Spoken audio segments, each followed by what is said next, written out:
Vous êtes sûr qu'il n'y a pas le diable? Qu'est-ce que c'est que ce bruit? On va essayer l'autre.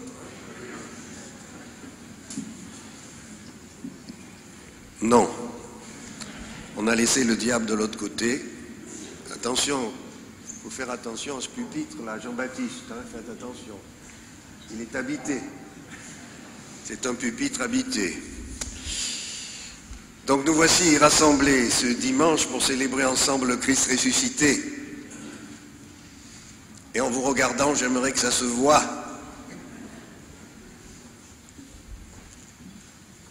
Ah, je vois quelques sourires quand même. Dans cette fête hebdomadaire qui rythme notre vie s'ajoute aujourd'hui la joie de l'institution en lectorat et à l'acolytat de 3 hommes mariés, laïcs, actifs dans leurs paroisses respectives, Bernard, Pierre-Marie et Jean-Paul. Et c'est une joie pour nos communautés et pour l'évêque que je suis. Et je tiens à leur exprimer ma reconnaissance et celle du diocèse. N'écoute pas. C'est droite la jambe. Mais ce jour est aussi teinté d'une certaine tristesse, celle de l'absence de du père Pierre Fournier, votre curé ici à Veynes et pour les paroisses alentours. C'est lui qui a succédé au père Éric Blanchard, voici un peu plus de 2 ans, dont je vais vous donner quelques nouvelles, bien que le père Jean-Baptiste en ait donné aussi quelques-unes.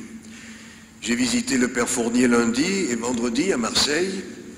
Comme vous le savez, il a été opéré, on lui a placé des tiges métalliques au niveau des vertèbres thoraciques.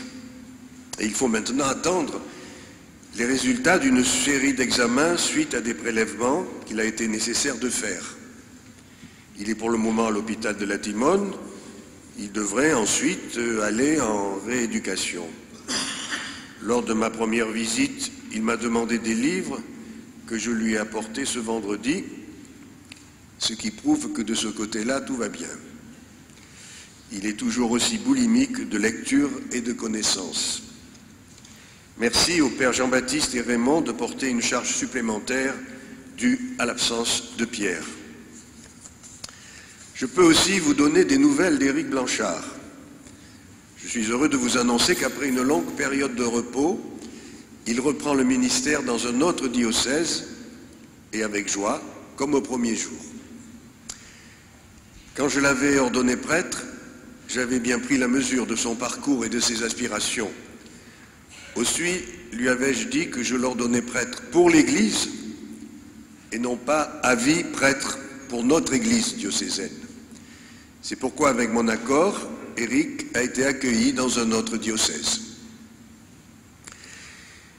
Le diocèse traverse en ce moment une période difficile, éprouvée par la santé de certains prêtres. Je vous ai donné des nouvelles du père Fournier, mais le père Félix Caillé, curé de Guillestre, et Sébastien Dubois sont également à l'hôpital. Pour Sébastien, c'est sans gravité, puisque l'intervention chirurgicale était prévue. J'ai appris tout récemment que le père Joseph Charles, curé de la Ragne, doit retourner d'urgence dans son pays suite au décès brutal de sa sœur. Des prêtres qui vieillissent, des jeunes au parcours atypique qui viennent frapper à la porte du diocèse avec le désir d'être prêtres, des laïcs qui s'engagent, des communautés qui ont besoin de se retrouver autour de la parole de Dieu et de l'Eucharistie le dimanche, alors que le nombre de prêtres diminue. Tout cela nous fait nous demander ce que le Seigneur a en vue pour nous dans un avenir proche. L'institution de ce jour est-elle là comme un pis-aller, un expédient, un compromis bancal, une roue de secours? Eh bien non. Qu'il soit bien clair que Bernard, Pierre-Marie et Jean-Paul ne seront pas des ersatz de prêtres, des prêtres au rabais. Ce sont des laïcs, et ils vont rester laïcs par ces institutions. C'est pour eux trois une étape vers l'ordination diaconale. Mais ces institutions pourraient tout aussi bien être célébrées pour des laïcs qui ne s'orientent pas vers le diaconat. Je l'ai déjà fait. Peut-être seront-ils un jour diacres, peut-être pas. Nous ne célébrons pas aujourd'hui une ordination. Chacun d'eux est libre de ne pas continuer vers le diaconat. Et moi, tout comme mon successeur, nous restons libres de juger au terme de leur formation s'il convient qu'ils deviennent diacres ou pas. Tout cela est vécu dans une entière liberté de part et d'autre. Si ces laïcs peuvent rester laïcs, pourquoi ces institutions alors? Il se trouve que ces laïcs souhaitent transmettre aux autres la parole de Dieu. Et ils se forment pour cela. Ils se nourrissent de cette parole chaque jour et se laissent instruire par elle. Ils la lisent, ils la méditent. Ils cherchent à la mettre en pratique dans leur vie de tous les jours, en famille, dans leurs activités professionnelles et associatives, dans leur activité de retraités. Et c'est le sens de l'institution au lectorat. Ces laïcs vont aussi être institués acolytes pour servir la prière communautaire et l'Eucharistie. Comme tout autre chrétien, ils se nourrissent de l'Eucharistie, pain de Dieu sur le chemin de nos vies. Par l'Eucharistie, le Christ au milieu de nous, comme les pèlerins d'Emmaüs. Il est notre viatique, comme on disait autrefois, c'est-à-dire la provision pour le chemin, pour avancer dans la vie, pour franchir les obstacles.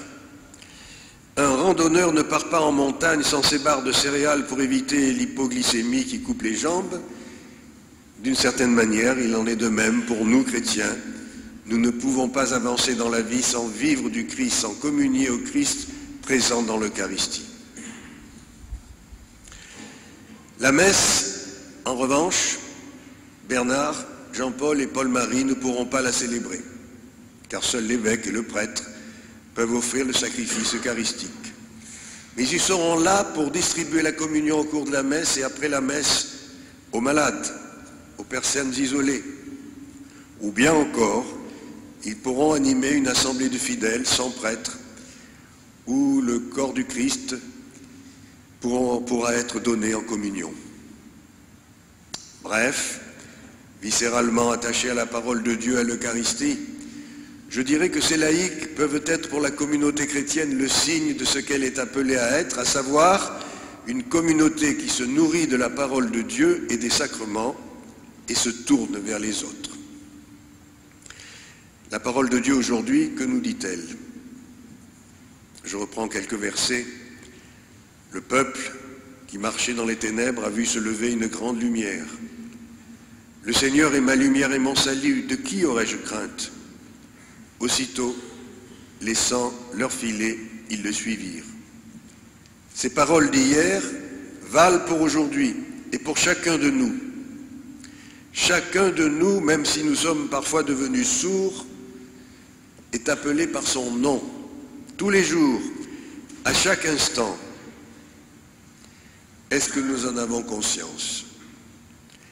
Pour le chrétien, c'est par le Christ dont il suit les traces. Chacun de nous est appelé à la vie.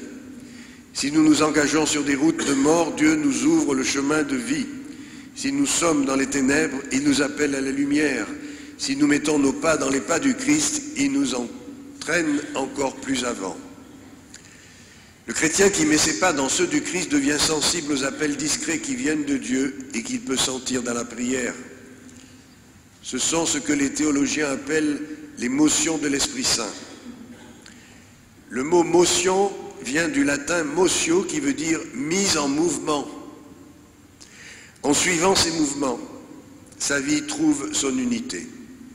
En suivant le Christ, grâce aux motions de l'Esprit Saint, le chrétien trouve Dieu toujours et partout, si bien qu'il n'est plus tiraillé entre les appels de Dieu, qu'il appelle à servir, ses aspirations, qu'il appelle à se réaliser, et le monde, qu'il appelle par tous ses besoins. Le Christ est parmi nous. Il marche avec nous. À chacun de nous, de sa voix, de son regard, de sa main tendue, il fait signe, tous les jours, continuellement. Mais il y a des moments dans nos vies où son appel se fait plus clairement entendre. Il y a des moments dans nos vies où, comme pour Pierre, André, Jacques et Jean, Un appel qui vient de l'extérieur vient rejoindre parfaitement l'appel que nous ressentons au plus profond de nous-mêmes. C'est l'appel par la voix d'un prêtre, d'un pauvre, d'une jeune fille, d'un jeune homme. Pour chacun, c'est différent en fonction de ce que le Seigneur sait être le mieux pour nous. Ceux qui se sont engagés dans le sacerdoce ou le mariage ont perçu cet appel. Bernard, Pierre-Marie et Jean-Paul l'ont perçu pour leur mariage et leurs épouses respectivement. Sous quelle forme ont-ils perçu l'appel à cheminer vers le diaconat? C'est leur secret. Toujours est-il que lorsqu'un appel extérieur rejoint une aspiration qu'on porte en soi, il n'y a plus de raisonnement, de questionnement, d'hésitation, de considération sur un joug qui serait trop lourd à porter.